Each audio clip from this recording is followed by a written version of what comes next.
All right. Good afternoon, everybody. This is when we get together at 5 o'clock every day. It's when we provide an update on the coronavirus in Kentucky, but I'd like to think it is also when we come back together and we recommit ourselves to doing everything that it's going to take to get through this. And we will get through this by following the guidance, by following the orders that are out there, by making sure each and every one of us is a good citizen, a patriotic American. We can protect the most vulnerable amongst us. I want to start by saying, starting tomorrow and hopefully the next 2 days after that, we're going to start with a video for kids of different ages, again, trying to give you a resource to talk to your kids about the coronavirus. Tomorrow is going to be a video with a preschooler talking to a parent, and so that will be the age appropriate at 5 o'clock. We'll try to do it right then so you know to have your kids ready. And then we're going to go a little bit older each day because, again, our kids out there are suffering from anxiety too. And with none of us having ever been through this, as the dad of a 9 and a 10-year-old, it can be tough. So we want to provide the tools that we can. I want to start tonight with our positive news, and that is thanking Kentuckians for their sacrifices and for their positive modeling of their behavior that they're putting out there each and every day. I've asked a number of times for people to use hashtags when they are out there trying to model good behavior, because remember, every day that you limit your social contacts, every day that you follow the guidance, you protect people around you. It's hard to see because we're supposed to be far apart from each other, but every day you follow the guidance, you make Kentucky a little safer for the most vulnerable. So the hashtags we're asking people to use are Team Kentucky, Together KY, hashtag Patriot, and then Healthy at Home. And I should start by saying today I'm joined by Virginia, and I'm joined by James as well. So let's look at some of what you've put out there on social media. Again, trying to show when we work together, the good things that we can do. All right, so I know social distancing is hard on everybody. I know there are those special moments that we want to share with all of our families, with grandparents and others. But I want you to know the sacrifices that people are making, knowing how important it is to protect especially our parents, our grandparents, and the most vulnerable amongst us. This is a 1-week-old child who I know her grandmother, who's got to be Nana, wants to see this child. But these are the sacrifices that this family is making. So make sure that when you are out there this week and the week after, that you are also following that guidance, because this is an amazing sacrifice, and we should all be making sure that we honor it. Let's look at the next. So I've had to talk at different times about businesses or groups doing the wrong thing.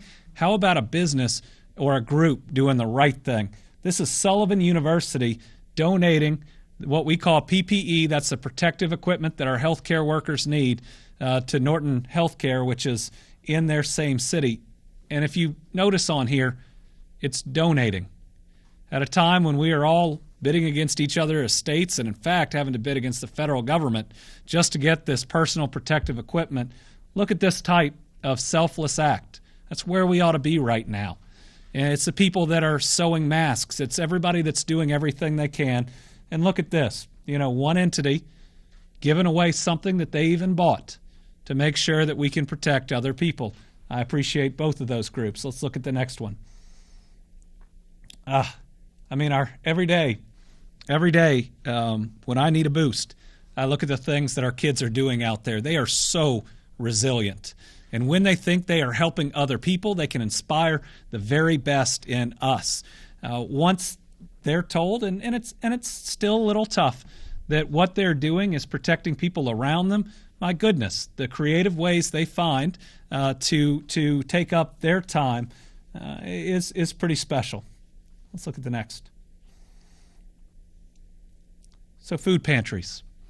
At a time when folks could be left out or left behind, Kentuckians always come together. And just because we can't come together physically doesn't mean we can't do what it takes. And I'm going to talk about food pantries again here in a minute. Let's go to the next one. So this is pretty special. And while I have the opportunity to light up the governor's mansion, this is more special to me. It's everybody out there finding that green light to honor Kentuckians that we have lost. I see these all over the internet. Thank you. It may be the person that you or I don't know, but they are someone's loved one, and they remind us of why we're making the sacrifices today. Because if we don't follow the guidance, the person we're spreading it to probably won't be someone we know, but they're somebody that somebody else deeply loves. All right, and we've seen this guy before. This is the kiddo that was watching this and set up his own little version, but there's a reason I'm showing this tonight. It's that I'm not alone either. On any given day, with what we're doing here, I'm helped by a whole team of amazing people, and none of us are alone in this.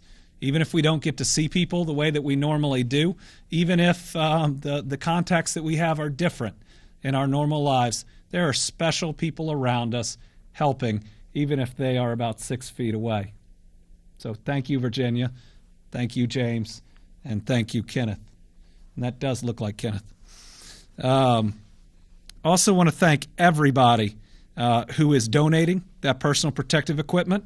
I want to thank local TV, radio, and news stations that are streaming these updates. I know they're an update, but they're also a time for us to be together as Kentuckians each and every day.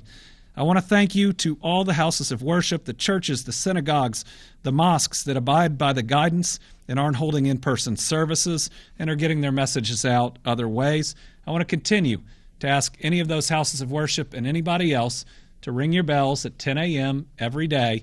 That's just going to remind especially those that are homebound, those that maybe don't have others living in the house, those that are working on NTI with their kids, that they are not alone, even if they are not seeing the same people every day. Let's thank our frontline heroes, all of our healthcare workers that show up every single day, marching into what they know is danger, but doing the right thing to protect us. I want to thank all our teachers who are doing all they can and finding creative ways to help their students. And I want to thank the maintenance staff in all of the buildings around Kentucky that are doing what it takes to sanitize them, to make sure that they are safe. You know, it was a couple days ago where I made all the cleaning crew here in the capital, Kentucky Colonels, because, you know, you don't always appreciate the importance of what people do. And my goodness, right now, these are some of the most important folks around the Commonwealth. So if you are still going into an in-person business, hopefully everybody is spread out and hopefully the numbers have thinned. Please thank that custodial and other crew. That's what Team Kentucky looks like, coming together and doing the right things. I want to share some good news tonight as well, that we have multiple industries coming together to create sanitizer here in Kentucky. It's both some food service industry and some of our bourbon industry that are making barrels of sanitizer for hospitals. That's going to be really important. And they're providing sanitizer to first responders. I want to thank everybody out there that's providing meals to kids and meals to seniors. And we hope starting tomorrow, but we're going to be rolling it out, we're going to be providing state workers to help out at some of our food banks.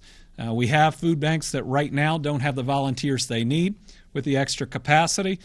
We as state employees want to help, and provided it's a safe environment, we are going to come and help. I also want you to know that we are out there, and I know we'll have questions, and I'm working every day to secure as much personal protective equipment for our healthcare workers as possible. And I want to thank whoever it is that dropped off 4,000 swabs today and didn't even walk in to talk about it. Swabs are necessary to do kits and tests, and without the swabs, you can't do a test. This is running low all over the country, and someone came in and just dropped off 4,000 today. I want to thank that individual. Amazing people do amazing things when it's needed the most. So thank you very much. A couple of other things before want to put a request out for any group out there that can provide meals. You could be churches, you could be other groups. We got a couple of counties that right now could use the help, and these aren't any fault of their own. They're counties that we're going to help out in with meals that we have, but I want to put the call out there because I know the community will respond. So if you are in Trigg, Graves, Mason, Taylor, Lawrence, or Christian, and you can help make meals for seniors, for kids, or for others that need it, call your local leaders. They are working hard. They are working really hard. This is no failure of theirs. They are doing a good job. But if this can be a call that provides extra resources to them to help create those meals and get them out, let's do this really good thing together. Also, I want you to, our school system, to know that we that I signed Senate Bill 177 today. That is going to have an emergency clause, so it went into effect when I signed it. It provides relief for school districts due to this emergency. They'll have unlimited NTI days instead of being capped. They'll waive in-student person attendance requirements and ultimately help out our school system a lot. And our Kentucky Department of Education Commissioner, Kevin Brown, I believe has received approval to cancel K-Prep testing, which he is going to do for this year. There's no way we can do it safely this year, and no one is going to be penalized. I want to say the amazing work out there being done for meals, especially for seniors. We had 11,825 meals served on Monday, March 23rd, statewide, 150% increase for seniors. Want to mention a couple of groups that are stepping out to help. We got Cane's Kitchen in Letcher County. We got the Perry County Jail that's helping out with their senior center. We got Horseshoe Catering in Perry County. We have Albany, Kentucky Head Start using their staff to prepare meals, and many others that are helping out. So we have a lot of good things going on out there. But I do want to say we still have folks that aren't following the recommendations, and that ultimately hurts all of us. I'm about to do the update today of new cases, but I want to say without identifying which one, we have a positive case today from someone who attended a coronavirus party.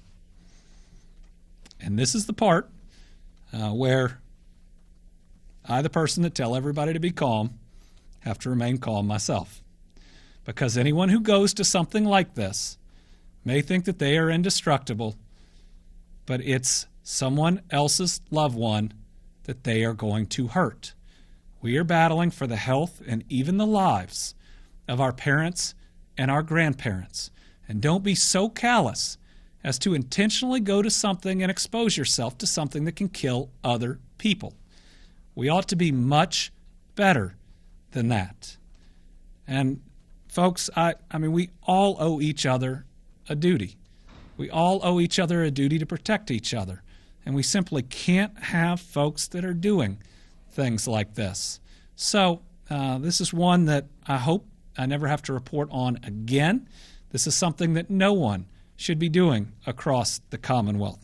And my job in these press conferences is to talk to you about how we're going to get through it, and we are, and that we're going to do everything we can to protect the lives of those around us.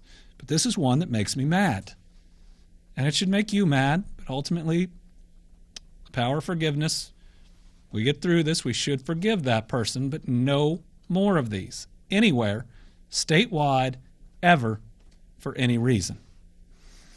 Okay, so let's move into our update for today. And as we know, we expect more cases every day. What we are trying to do is to what they call flatten the curve, is to make sure that we have enough healthcare facilities and enough beds, as we know our cases are going to increase every day, and we know that they are going to increase every day and increase significantly. Let's show the Philadelphia versus St. Louis slide. I think it's important that we talk about some of these same things every day. This is the way a pandemic occurs. that you have a spike.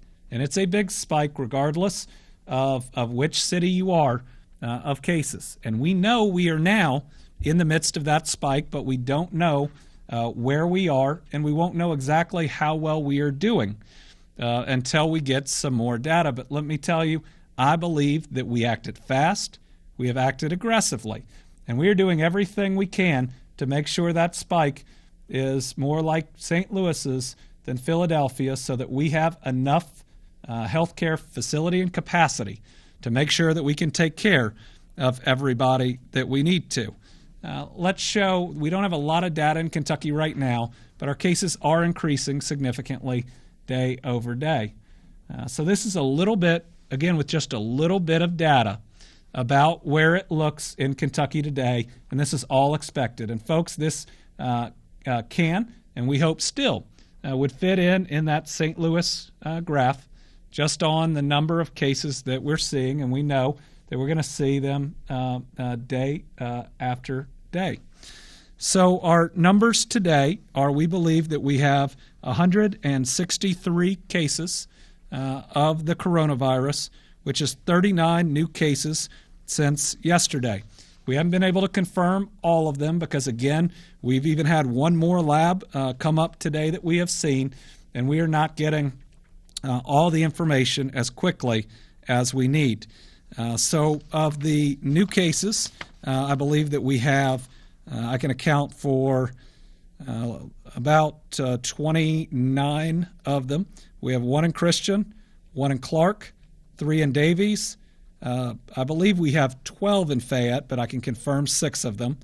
1 in Franklin, 5 in Jefferson, 1 in Jessamine, 2 in Kenton, 1 in Martin, 2 in McCracken, 1 in Menifee, 2 in Muhlenberg, 2 in Pulaski, and 1 in Warren. And again, what we're seeing is different labs will report to the facility that is in, and that we'll need to make sure that, again, we're getting as much information in as we move forward as possible from all of these labs so we can have the best information. Now, in good news today, we will not have to be lighting up any of our houses green.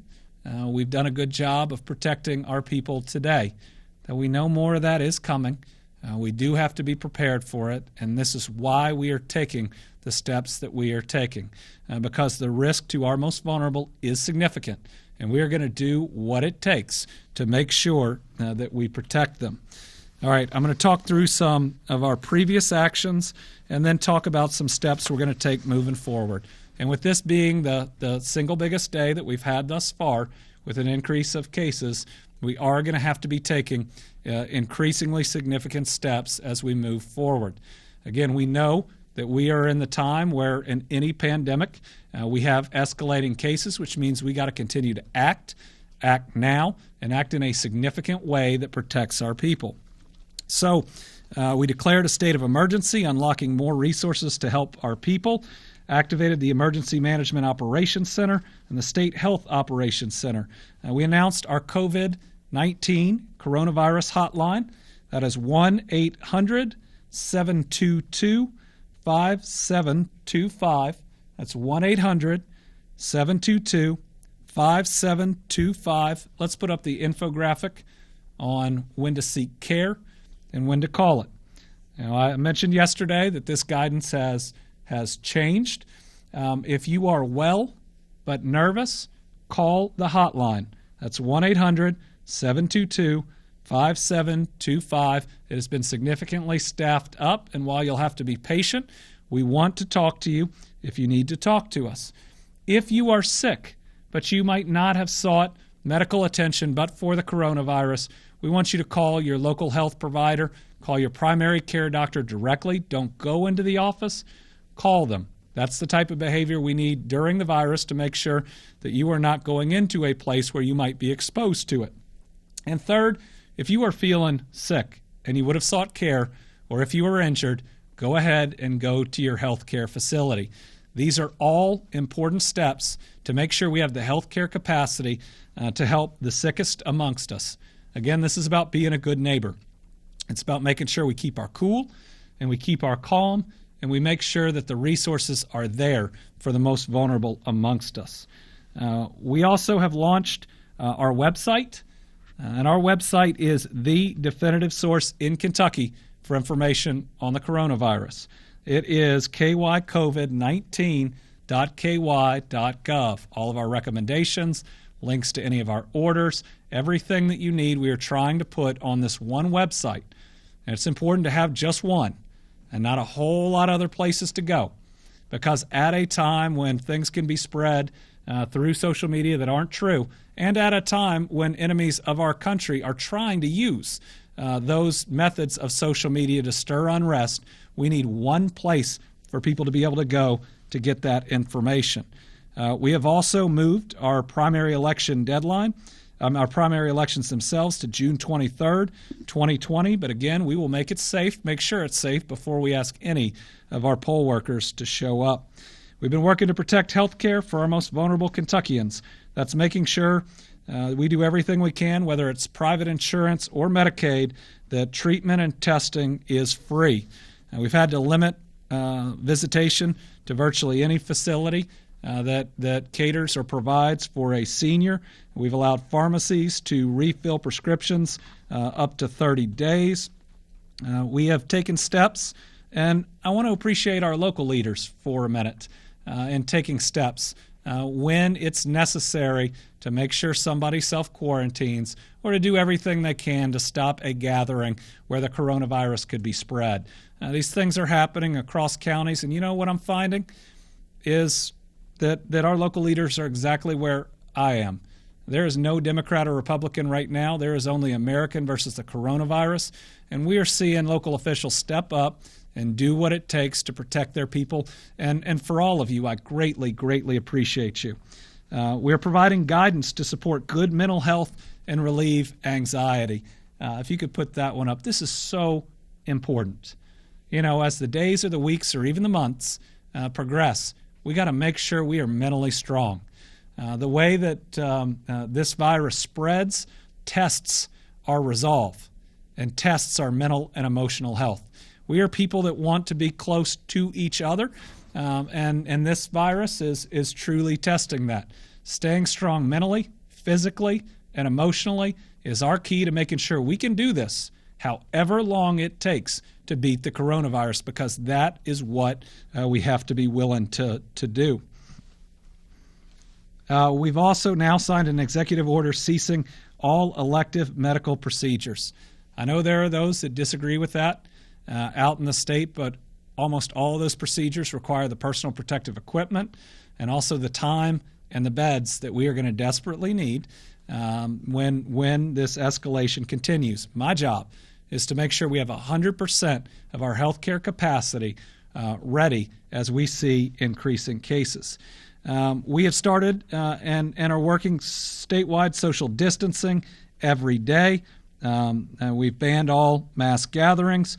We're encouraging all businesses to let their people work from home. And we launched a COVID-19 reporting hotline, and that's about protecting people. It's about if somebody is working in a dangerous environment, then ultimately we need to know. Now, I will say that we received a couple thousand calls last night, and please bear with us as we work through those. As we put out more guidance, hopefully there can be more compliance all over Kentucky. And as you all know, we have had to close a number of facilities and businesses to in-person traffic and in-person sales. We're also working to provide economic relief to Kentuckians that are out there. We launched the Team Kentucky Fund, which people can make a donation to. It will be used to help those that are struggling as we move through this coronavirus. Also excited, the Small Business Administration is now processing the claims that we have filed. We have moved back the date of tax filing deadlines to July the 15th. And we are also working to make sure that everybody who can sign up for unemployment has that opportunity. There is a schedule this week that's really important to follow, because at a time of anxiety, I don't want you to have to wait long periods of time to speak to somebody or to get what you need. So again, here are the days, depending on your last name, that you need to file your claim. There is no penalty, not at all, for waiting for your day. We will make sure that you are treated appropriately. Also want to make sure that there is no stigma on public assistance during these times. These are times that none of us have ever lived through, and we want to make sure everybody is able to get through it and everybody has enough. Know that our food supply chain is strong. Groceries are always going to stay open. Know that your pharmacies are always going to be open. When you go to a grocery store, buy for a week. Remember, if you buy for a month, the person behind you might not be able to get what they need. Being a good neighbor is about how we get through this all together. All right, so a couple of new steps. With the rise in cases and knowing that these next probably 2 weeks are going to be some of the most important, we are going to take a next step. So effective Thursday at 8 p.m., we're going to be asking all non-life-sustaining businesses to close to in-person traffic. We'll admit that a lot of businesses that are going to be under this order are going to be life-sustaining, and that a whole lot of our commerce that's out there is incredibly important to sustaining people's lives.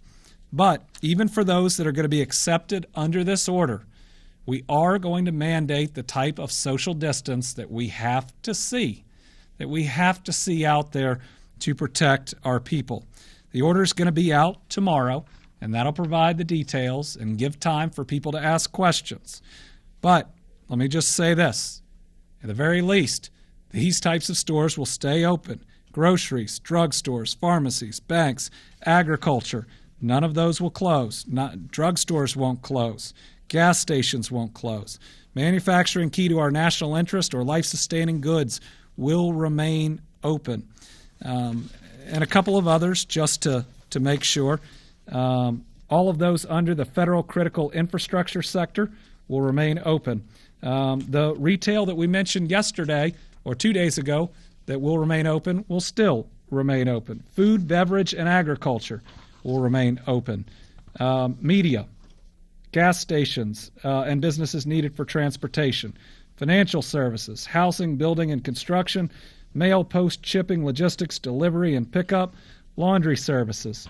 Restaurants can still be open as long as they follow the guidelines that we have out there, meaning delivery, takeout, and curbside. If you were going to do takeout, please limit the number of people that are coming in, especially given the size of your store. Please engage in significant social distancing. We want to be able to keep this option open. Those that supply life-sustaining businesses, transportation, home-based care and services, and professional services, though let me say, with professional services, being somebody who was in one before I came to government, you can do almost all of it from home. If you are a lawyer or an accountant, if you are in real estate, you can do almost all of this from home. And if regulations need to be eased to allow you to do it, we will do it. Make sure, if you are an accepted business or practice, that you are following the social distancing guidelines. Manufacture, distribution, and supply chain for critical projects and industries. Telework is going to be allowed in any industry and for anyone that can do, like what we asked in our restaurants, whether that is curbside, whether it is delivery, all of that is going to be allowable. But folks, just yesterday, we had the single toughest day for the coronavirus here in the country. We saw 100 deaths just yesterday in the country. And this thing is ramping up like we knew it would. And we've got to be ready to do what it takes to protect our citizens. And that's what we are going to do. We're going to rise to the occasion. Now, we're going to be here tomorrow to answer questions. We're going to get that order out. But please know it is just the next step we need to take. And with that step, and with others that we'll reevaluate, we're going to go about 10 days at a time. Now, I don't want anybody out there to think that we think 10 days from now we're going to be able to ease restrictions. I can almost guarantee that we're not. But what I want to be able to do is I want to be able to look forward to a chunk of time and a period that we can come up to, and we can provide you a report on where we are. Now, this will not last forever. There will be a light at the end of the tunnel, even though we don't know exactly how far it is away. But as long as we have the strength and the perseverance and the resiliency, we can defeat this coronavirus on the very first try. And that's what we've got to do to protect our people and to protect our loved ones. All right, with that, we will move into questions. I've got a group here, and then I know we've got some folks that are out here. So the first question I have from a concerned caregiver is any word on caregivers and their companies closing? The caregivers are life-sustaining. They are required, especially for those that are receiving in-person care, and absolutely have to have it. But if you are a caregiver that goes into someone's home and spends a large portion of your day, I know you already care about that person. What it means is you have to reduce your outside contacts with other people to the bare minimum. You are spending your days, and thank you for doing it, protecting those that are the most vulnerable to this virus. And so I need you to make sure that you feel, and I know you do, your duty to protect those that you work with, even more so maybe than others. So make sure, if you are one of these caregivers, that you go to work and you help people, and you go home and try to do as little else as you can. Wondering how many calls the hotline had to report noncompliance. We had about 2,000 last night. We're continuing to work on it. That doesn't mean that there is noncompliance. It just means that people out there want to feel safe and feel protected, and that's our job to try to do that. Folks in here. Joe. President Trump said today that he would like to see the country open back up by Easter, which is less than 3 weeks. Do you think that's realistic for Kentucky to go back to normal in some sense? The question is, and I didn't see the press conference today, but apparently the president said he'd like to see everything open by Easter and large crowds in different places.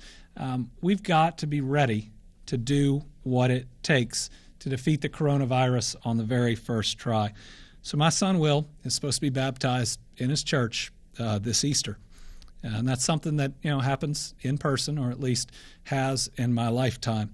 And I talked to him about this the other day, and what he said to me is, if Dad, it helps other people, I can wait. I think that's pretty special. And I think all of us have to be ready to wait, however long it takes, if it helps other people. We are now just seeing the escalation of this virus, and to suggest that there is a short duration that we could almost promise people is not something that we should be doing. We've got to be ready. I mean, these are the lives of our parents and our grandparents. This is a significant outbreak that we're having, and we're all sacrificing so much. Those that are out there that have lost their jobs, you are sacrificing so much. To those that are out there that have had to shut down their businesses that they worked so hard for, you are sacrificing so much. Let's make sure we get the job done.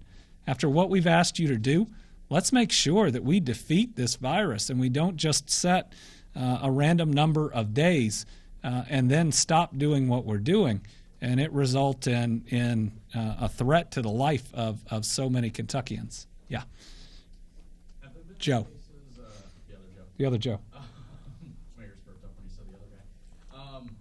Have there been any cases reported at Fort Knox? The question is, have there been any cases reported in Fort Knox? I don't have any information that there have been, but we will check on that.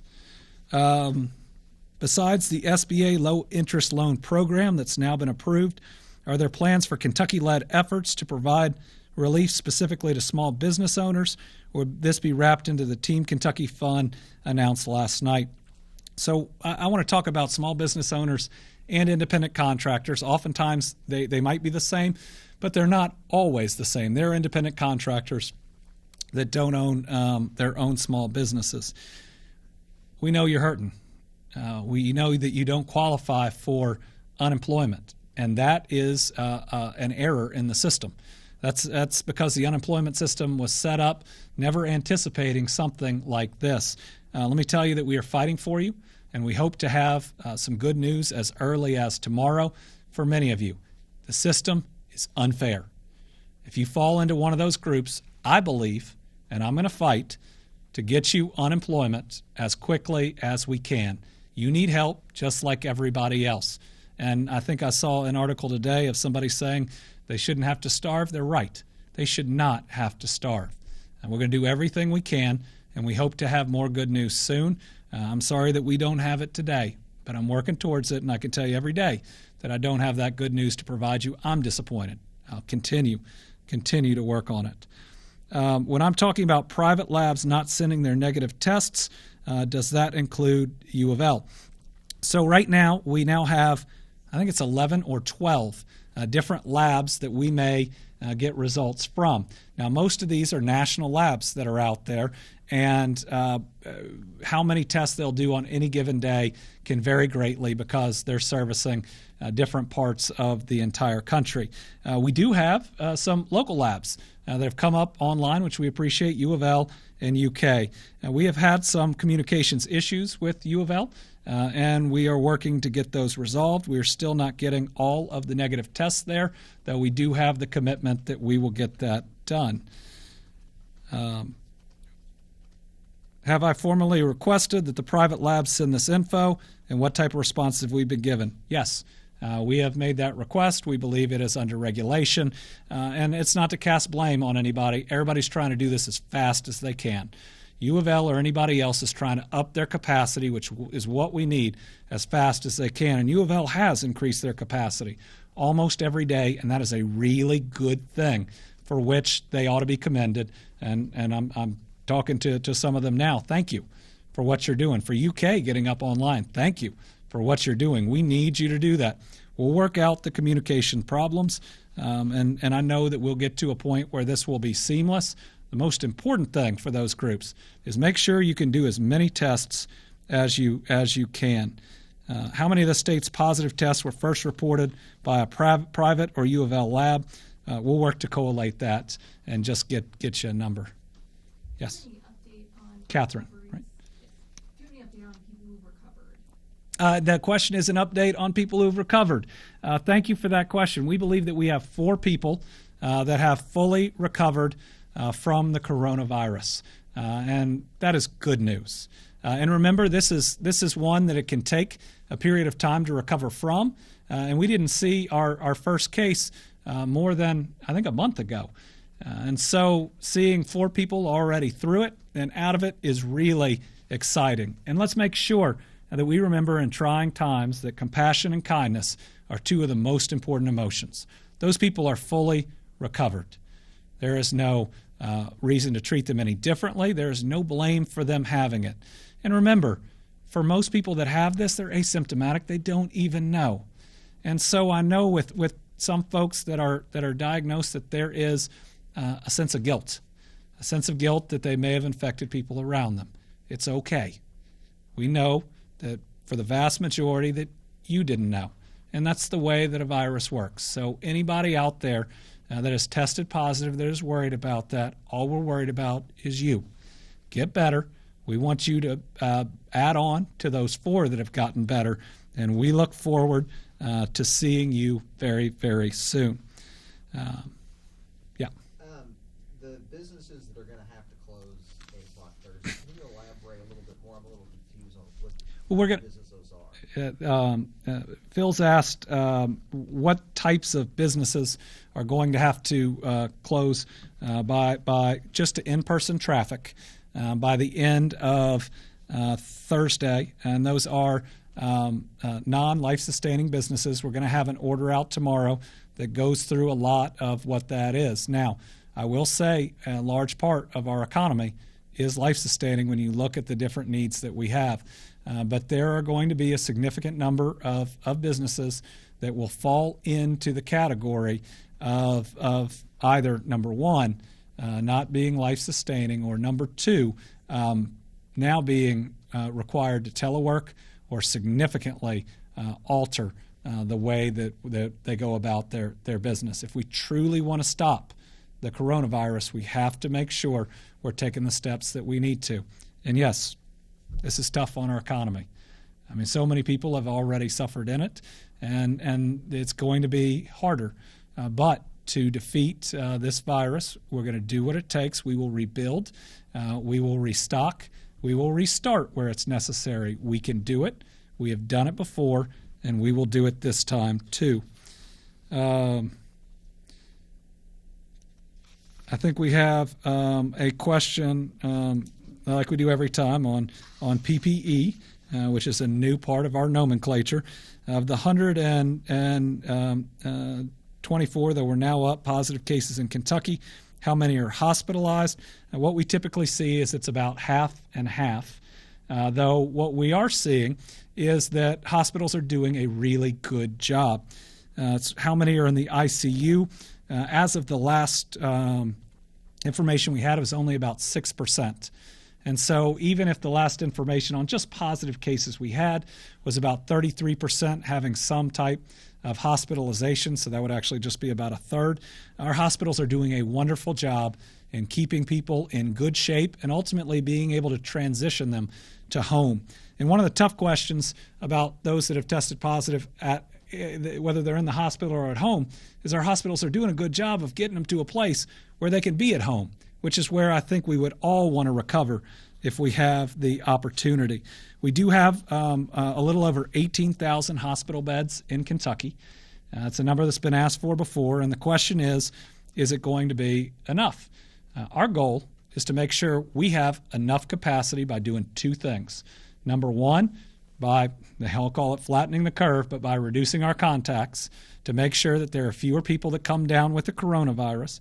But number two, we are looking at numerous other options to create more beds to help people. So a number of our folks that are hospitalized could be treated in an area outside of a hospital. We're working on multiple hotels that we could convert with less than a day's notice to where a healthcare provider could go, room to room, to make sure that we are protecting people. We are doing all of this training day in and day out. Got a question of, has Kentucky asked for federal assistance for PPE or other equipment? Yes, we are asking for it every day from every single place that we can. There is a specific question because some other states have released, they haven't released their numbers of PPE. What they've released is the amount that they requested from the national stockpile, which is putting some out right now, versus the amount they got. I can say that we got 41,744 respirators. Those are the masks. 99,493 surgical masks, 18,936 face shields, 15,439 gowns, 79 coveralls, 54,972 gloves. It's not nearly what we asked for, just like every other state. We need significantly more, and one of our major challenges as a state is not having enough of this. It's what's delaying more widespread testing, though we are working on it every day, and it's what creates some danger for our frontline healthcare workers. But I say it every time, these folks are heroes. They know that there's not enough personal protective equipment out there, and they show up to do their job every day. So to every nurse, doctor, administrator, everybody going into a healthcare facility right now, knowing what you're facing, thank you. We need you. We support you. We care about you. And if you need to see any proof of that, go to any of our hashtags and you will see that people are out there trying to sew you masks or deliver you cookies or send a card from a kid that's talking about what type of hero you are. We desperately need you right now. Thank you for your service. We'll go back around. The state bidding for PPE against the other states and the federal government, who is specifically doing that? Who are you trying to purchase it from, and how successful have you been in that whole bidding process? So the question is, I'd mentioned yesterday that as a state or as an entity, we're having to get out there and just to try to buy as much PPE as we can. And in that, we're bidding against other states, and it was against an order that we had the other day. FEMA came in and bought it all out from under us, and so it is a challenge that the federal government says, states, you need to go and find your supply chain, and then the federal government ends up buying from that supply chain. Now, that's not just us; that's everybody else, and I'm not feeling sorry for us at all. I'm going to do what it takes. We're running down every lead, every buyer, from every direction to make sure that we can get what we need. We're also out there working on making some partnerships with some major corporations and groups that have presences here in Kentucky and beyond to try to work through their supply chain. And right now we're having some real good negotiations on that. My goal, and this is what I do all day, every day, if you ask me about bills going through the legislature right now, I couldn't tell you what they are. My goal is twofold: to make sure we're taking the steps to protect our people and to make sure we are getting as many testing kits and other protective equipment as we can possibly get. Joe. The coronavirus party. What more can you tell us about the circumstances of this party and how it came to be? And was there somebody who was infected who hosted it and other people came in? What happened there? The only information that we have on this coronavirus party is it was a group of young adults in their 20s, I guess thinking that they were invincible, flaunting the gatherings, the mass gathering prohibition. We cannot do that. And for those folks that thought, we'd probably be all right if we get it, what about everybody else that you've talked to or seen? What about the other person there that wasn't thinking that it could happen to them, that went and talked to their grandparent or maybe your grandparent? This is just something we can't do. And let me say, while I put out an age group there, we got folks in that age group and every other age group doing the right thing. We just need everybody doing the right thing. This is, and I've been saying it, the challenge of our times. You know, the what we call the greatest generation was called on in the 1940s to face an entirely different type of adversary than the one we have to face here. But they made sacrifices, and so should we. And it took everybody in America at that time coming together to do the right thing, to do their part, to do what it takes, knowing that if one group did not, then we could not fully support what it was going to take to defeat our adversary. We need it now. And you know, I hate that it takes orders, and I hate that it takes compliance, and I hate that there has to be a hotline. It just ought to be our duty. We're protecting the people around us. We're putting the lives of people, ahead of our economy. We are. We're putting the lives of our people first. We're putting the lives of our people ahead of our own personal financial security, and so many people across the Commonwealth are doing it. So let's all do our patriotic duty, our duty as a citizen of the Commonwealth, to just follow these guidelines to get us past this coronavirus and to defeat it on the first try. I don't have the county in front of me. I also want to make sure, because that person made a mistake, I do want to make sure that they are not identified. That may sound strange, given that I'm upset, but a person who made a mistake made a mistake. It's not something that ought to follow them their entire life, but I do hope that it encourages others to act differently. Can you talk more about the work being done to get PPE and what that involves? It involves myself. It involves members of my staff. It involves our emergency management group. It involves the Department of Public Health. It involves every single person who sends us a potential lead that we try to follow, most of which don't pan out, but we will call and we will try each and every avenue. And remember, to do what we need to do, it takes so many different pieces, and I don't even think I named them all the other day. It takes the respirators or something of an equivalent that makes it safe. It takes the gowns, the protective clothing. It takes the goggles or the face shield. It takes the swabs. It takes the gloves. And we've got to make sure that we have enough of all of that to do the type of testing that we want to do. And while we have more testing capacity today than we did yesterday, and while we'll have more tomorrow than we do today, it is also still not enough. So we are now, even with more cases that are out there, called upon to be the best versions of ourselves, to know that if we are healthy and we get the coronavirus, that we can ride it out at home, while we need to make sure that that hospital bed and those other resources are there for those especially that fall into the high-risk categories. We can do this. We can make sure we have the capacity, but it takes all of us doing the right thing, feeling our duty, and understanding that we are truly all in this together. We'll take a couple more. How many frontline healthcare workers, doctors,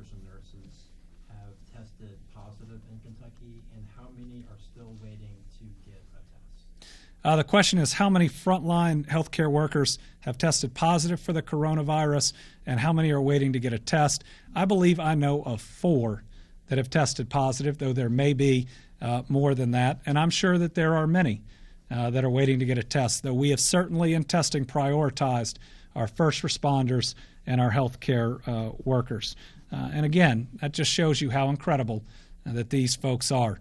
They know what they're dealing with. They, more than anybody, know what the exposure can lead to, and they still do it because they care about you and they care about me. So let's follow the guidance. If you haven't seen pictures out there of folks in their protective gear holding up signs saying, we're doing our job, you do yours, please stay home, that is the message that we need to get out there.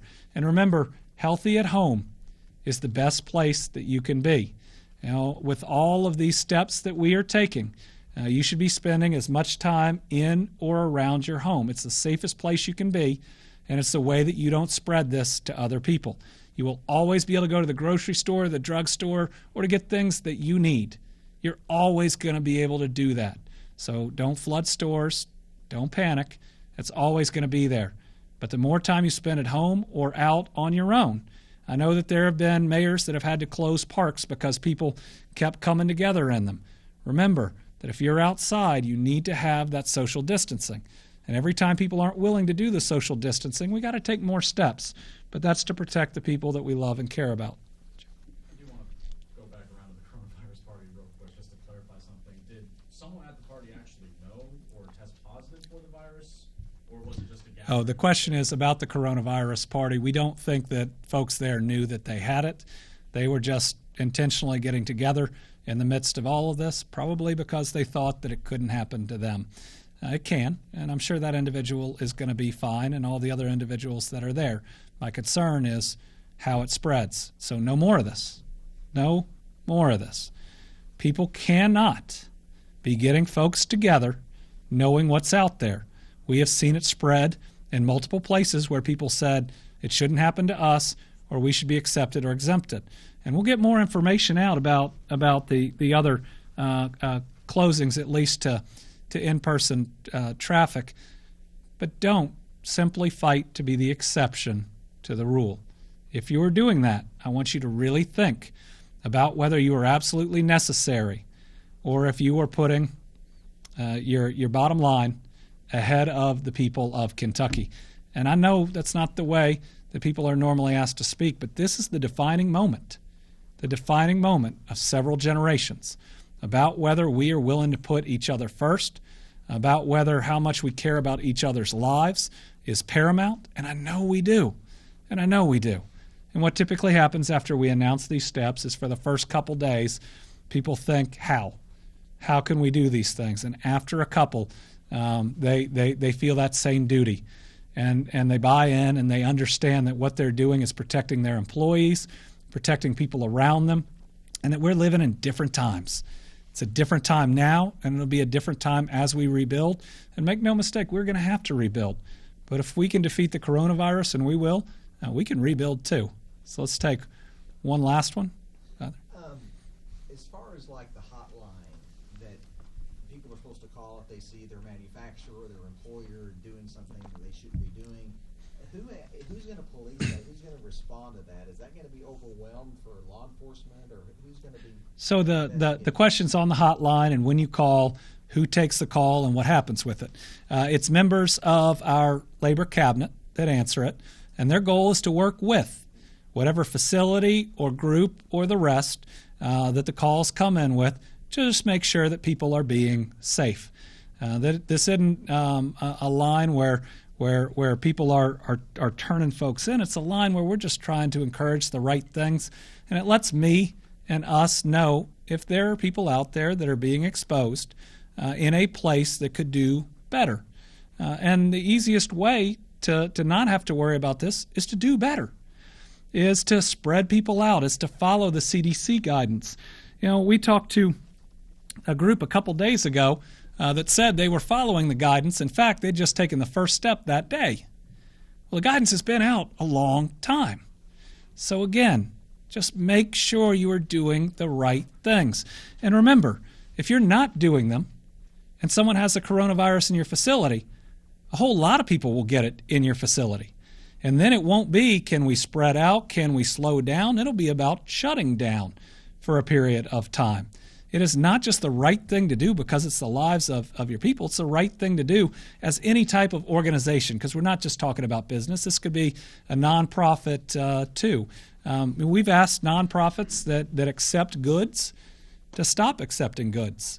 And I know that's an important part of what they do, but we know the coronavirus can live on different materials, and the number of folks that would touch those materials as they are donated and then come in and are sorted out right now is just too much. And our nonprofits have done a good job in going along with that, even though they know that it's hard. But this is just a chance for us to be able to touch base with people, to ask what they're doing, and sometimes just to clear up misinformation that may occur. It's about being a good neighbor, a good person, and doing our duty.